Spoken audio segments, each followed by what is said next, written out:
और वहीं देश भर में कोरोना वायरस के खिलाफ लगातार जंग चल रही है। वहीं सरकार ने भी भारत में कोरोना वैक्सीन और के साथ कोवैक्सीन और कोविशील्ड को आपात स्थिति में इस्तेमाल की मंजूरी दी, जिससे कि कोरोना को हराया जा सके।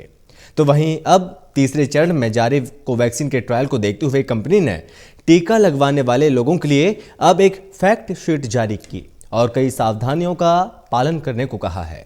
इस रिपोर्ट में समझिए।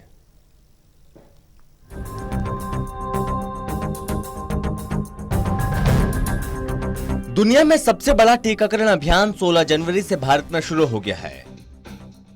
सरकार की ओर से भारत बायोटेक की वैक्सीन और सीरम की कोविशील्ड को आपात इस्तेमाल की मंजूरी मिली, जिसके जरिए कोरोना को हराया जा रहा है। तीसरे चरण में जारी कोवैक्सीन के ट्रायल को देखते हुए कंपनी ने टीका लगवाने वाले लोगों के लिए अब फैक्ट शीट जारी कर कई सावधानियों का पालन करने को कहा कि किन लोगों को वैक्सीन नहीं लगवानी चाहिए।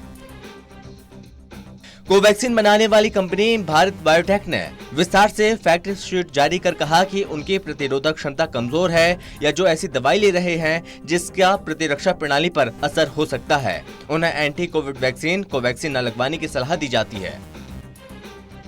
कंपनी की वेबसाइट पर अपलोडेड फैक्ट शीट के माध्यम से भारत बायोटेक ने ऐसे लोगों को कोवैक्सीन का टीका नहीं लगवाने की सलाह दी जिन्हें कुछ समय से एलर्जी, बुखार, ब्लीडिंग डिसऑर्डर की शिकायत रही हो, साथ ही जिनकी प्रतिरोधक क्षमता कमजोर है या दवाई ले रहे हैं या फिर जिसका प्रतिरक्षा प्रणाली पर असर हो सकता है।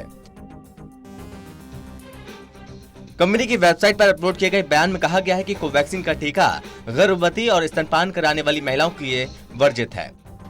साथ ही जिन्होंने दूसरी वैक्सीन ली है या फिर किसी गंभीर बीमारी से जूझ रहे हैं, वे भी कोवैक्सीन का टीका ना लें। बता दें कि सरकार ने भी एक दिशा निर्देश जारी कर बीते दिनों स्पष्ट कर दिया था कि गर्भवती महिलाएं और स्तनपान कराने वाली महिलाओं को वैक्सीन लेने की अभी जरूरत नहीं है।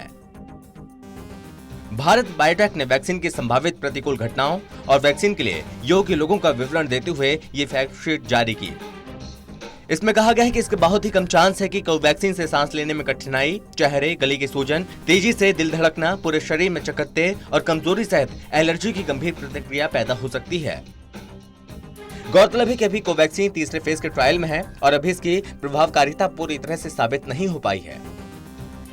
तीसरे फेज के क्लिनिकल ट्रायल के आंकड़ों को स्टडी किया जा रहा है। भारत बायोटेक ने कहा कि वैक्सीन की खुराक लगने का मतलब ये नहीं है कि इसके बाद कोविड-19 से बचाव के लिए निर्धारित अन्य मानकों का पालन बंद कर दिया जाए। ये वजह है कि कंपनी ने उन सावधानियों को बरतने की जरूरत समझी है जिन्हें नजरअंदाज करने पर इस वैक्सीन के साइड इफेक्ट हो सकते हैं। सरकार ने यह भी कह दिया एक शख्स को एक ही वैक्सीन के दोनों डोज लेने होंगे। फैक्ट शीट के मुताबिक कोवैक्सीन के लगाए जाने पर अगर किसी लाभार्थी को कोई स्वास्थ्य संबंधी समस्या होती है और वैक्सीन का प्रतिकूल प्रभाव पड़ता है तो उसे सरकारी अस्पताल में देखरेख की सुविधा मुहैया कराई जाएगी। और इतना ही नहीं, गंभीर प्रतिकूल घटना के लिए मुआवजा भी प्रदान किया जाएगा। Special desk, total news.